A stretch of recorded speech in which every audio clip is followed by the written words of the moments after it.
어제 이사야 62장 말씀에서 잠잠하지 말고 쉬지 말고 기도하라는 말씀을 읽었습니다. 62장 6절 7절 예루살렘이여 내가 너의 성벽 위에 파수꾼을 세우고 그들로 하여금 주야로 계속 잠잠하지 않게 하였느니라. 너희 여호와를 기억하시게 하는 자들아 너희는 쉬지 말며 또 여호와께서 예루살렘을 세워 세상에서 찬송을 받으시게 하시기까지 그로 쉬지 못하시게 하라. 자, 그런데 문제는 기도하다가 지치고 낙심이 될 때가 있다는 것입니다. 기도의 응답이 늦어질 때 우리는 낙담하고 기도를 포기하고 싶기도 합니다. 우리는 연약한 인간이기 때문입니다. 오늘 본문은 이렇게 기도하다가 지친 하나님의 백성들에게 선지자를 통해 보여주신 환상입니다. 1절 에돔에서 오는 이 누구며 붉은 옷을 입고 보스라에서 오는 이 누구냐? 그의 화려한 의복, 큰 능력으로 걷는 이가 누구냐? 그는 나이니 공의를 말하는 이요 구원하는 능력을 가진 이니라. 파수꾼이 높은 망대에 서서 저 멀리 전방을 주시하고 있는데 저기 에돔에서 누군가 붉은 옷을 입고 옵니다. 에돔에서 오는 이 누구며 붉은 옷을 입고 보스라에서 오는 이 누구냐? 여기 보스라는 에돔의 수도입니다. 그러니까 동일한 말씀이죠. 자, 그런데 이 에돔에서 올라오는 이 분이 누구냐? 그는 나이니 공의를 말하는 이요 구원하는 능력을 가진 이니라. 그분이 바로 우리를 구원하러 오시는 공의의 그리스도시라 하는 말씀입니다. 여러분, 우리가 힘들고 지쳐 있을 때 우리 주님께서 공의와 구원을 가지고 능력을 가지고 우리를 찾아오십니다. 십자가 위에서 가시 면류관을 쓰시고 피 흘리고 계시는 주님의 모습으로 때로는 부활하여 하나님 보좌 우편에 앉아 계시는 영광스러운 모습으로 우리에게 오십니다. 우리의 믿음의 선배들, 믿음의 형제들이 생활에 쪼들리고 질병에 시달리며 생업에 짓눌린 상태에서 이 주님을 만나 위로를 받고 샘을 얻었습니다. 여러분, 기도하고 기도해도 응답을 받지 못하고 아무것도 달라진 게 없어도 기도에 그래서 지칠 때가 있어도 그러나 그때 우리 주님이 에돔에서 올라오시는 것을 믿으시기 바랍니다. 말씀 가운데 환상 가운데 여러분 만나주시고 여러분에게 계속 기도할 수 있는 힘과 고난을 이겨낼 수 있는 믿음과 용기를 주시기를 간절히 축원합니다. 우리를 향한 하나님의 섭리와 경륜 계획이 있습니다. 그것은 결국 승리하게 계획되어 있습니다. 우리가 지금은 고난 속에서 잠시 피를 흘리고 잠시 후퇴할지 모릅니다. 하지만 하나님의 백성된 우리의 결국은 승리입니다. 이것이 우리를 향한 하나님의 계획이요 섭리입니다. 요셉은 노예 생활을 했고 잠시 억울하게 감옥에 갇혔습니다. 그러나 요셉을 향한 하나님의 계획은 요셉이 애굽의 총리가 되어 기근으로 궁지에 몰린 부모님과 형제들 모든 열방을 구원하는 것이었습니다. 지금 여러분도 잠시 고난과 아픔, 슬픔과 탄식의 어두운 밤을 보내고 있을지라도 여러분이 말씀 안에 굳건히 서 있으면 여러분이 기도하면은 끝까지 기도하면 하나님께서 영광을 받으시게 될 줄 믿습니다. 그렇다면 하나님은 언제 우리를 구원하십니까? 언제 우리를 이 고통에서 건져내 주십니까?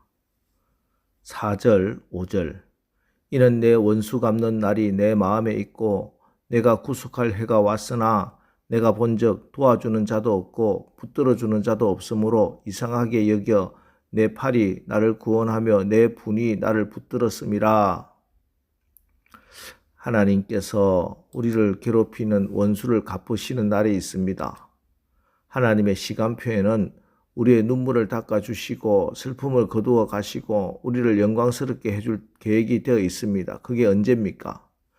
내가 본즉 도와주는 자도 없고 붙들어주는 자도 없으므로. 아무도 도와주는 자가 없을 때, 모든 도움이 실패로 돌아갈 때 바로 그때입니다. 그때가 하나님의 구원의 때입니다. 하나님께서 우리를 도우시는 때입니다. 이것을 광야의 경험이라고 합니다. 이스라엘 백성들은 40년간 먹을 것, 마실 물, 입을 옷도 없는 메마른 광야에서 하나님께서 공급해 주시는 은혜를 입었습니다. 예, 하나님의 도우심은 인간의 모든 노력이 실패로 돌아갈 때, 인간의 모든 의지가 바닥이 날 때입니다. 그때 비로소 하나님의 영광이 나타나고 하나님의 능력이 드러납니다. 여러분, 하나님께서 곧 우리를 도우러 오실 것입니다. 곧 하나님의 은혜와 능력을 맛보게 될 것이고 하나님의 영광을 보게 될 것입니다. 그러니 여러분, 삶에 지쳐서 허덕일 때마다 믿음의 주여 또 온전케 하시는 인 예수를 바라보십시오. 그분은 당신 앞에 놓여 있는 즐거움을 위하여 십자가를 참으셨습니다. 그리고 결국 부활 승리하시어 하나님의 보좌 우편에 앉으셨습니다. 기도하다가 지치지 마십시오. 기도를 멈추지 마십시오. 여러분, 제가 여러 번 말씀드리지만 신앙생활을 한다는 것은 어느 날 예수 한번 믿고 나서 만세하고 만사형통하리라가 아닙니다. 그리 쉬운 것이 아닙니다. 장차 우리가 받을 영원한 영광이 그리 시시한 것이 아닙니다. 나의 모든 소유를 팔아서라도 가질 만큼 값어치가 있는 것입니다. 그래서 그 대가도 지불해야 합니다. 바로 믿음입니다. 특별히 낙심하지 않고 기도하는 믿음입니다. 신분의 구원은 우리가 지불할 수 없는 대가라 예수님이 다 이루어 주셨습니다. 수준의 구원도 우리가 이루는 것은 아닙니다. 내 능력으로는 안 됩니다. 그래서 성령님이 필요한 것 다 이루어 주십니다. 그러나 이것을 믿는 것, 소망을 포기하지 않는 것은 우리가 해야 합니다. 그래서 아무리 인정하기 싫어도 신앙이란 끝없는 인내입니다. 오래 참음입니다. 이 인내는 그냥 내가 죽으라고 참고 있는 게 아닙니다. 소망을 두는 인내입니다. 내가 죽어 그리스도가 사시는 그런 인내입니다.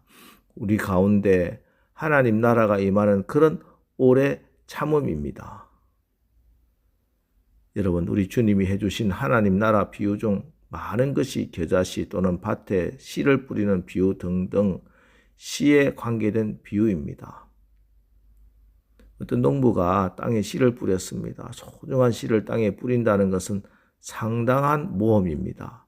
새가 쪼아 먹을 수도 있고 큰 비가 내려 떠내려갈 수도 있고 가물어 다 죽을 수도 있습니다. 하지만 농부들은 씨 뿌리기를 포기하지 않습니다. 가물어 싹이 타들어가면 어떻게 하든지 물을 퍼서 뿌려주고 비가 너무 많이 내려 뿌리가 드러나면 북을 돋워주고 자갈밭에 돌멩이들 다 제거하고 가시나무 잡초도 뽑아주고 씨 한번 뿌려놓고 농사에 좀 문제가 생겼다고 좀 가물다고 장마가 오래 간다고 밭에 잡초가 많다고 낙심하고 농사 포기하는 농부는 없습니다. 여러분, 낙심하지 마십시오. 포기하지 마십시오. 이것이 신앙생활이고 이것이 우리 가운데 하나님 나라가 임하는 길입니다. 시편 126편 5절 6절 눈물을 흘리며 씨를 뿌리는 자는 기쁨으로 거두리로다. 울며 씨를 뿌리러 나가는 자는 반드시 기쁨으로 그 곡식단을 가지고 돌아오리로다.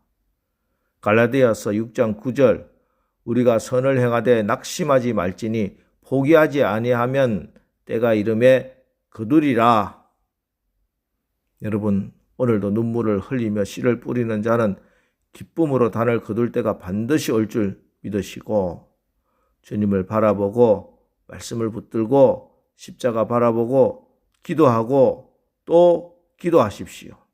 그래서 주님의 그 귀한 응답들 다 받아 누리는 주님의 자녀들 되시기를 주님의 이름으로 축원합니다. 기도하겠습니다. 하나님, 저희들이 잠잠하지 말고 쉬지 말고 기도하라는 하나님 말씀을 받고도 조금만 힘들고 지체되어도 기도하다가 실망하고 낙심하는 연약한 인생들임을 고백합니다. 주님, 우리를 불쌍히 여기사 오늘 다시 한번 기도하다 지치지 말라고 주신 말씀 붙듭니다. 우리가 지치고 힘들 때마다 우리를 말씀 가운데 환상 가운데 만나주시는 예수님으로 인해 새 힘을 얻고 다시 기도하여 마침내 하나님의 영광을 보는 우리 모두가 되게 하옵소서. 그래야 오늘도 감사와 찬양으로 하루를 온전히 살아가게 하옵소서. 예수님의 이름으로 기도합니다. 아멘. 자, 이제 오늘 말씀을 붙들고 주여, 오늘도 우리가 기도하다가 낙심하여 기도를 중단하지 않겠습니다. 기도를 포기하지 않겠습니다. 우리 가운데 행하실 하나님의 약속의 말씀을 붙들고 우리 다 함께 기도하겠습니다. 기도합니다.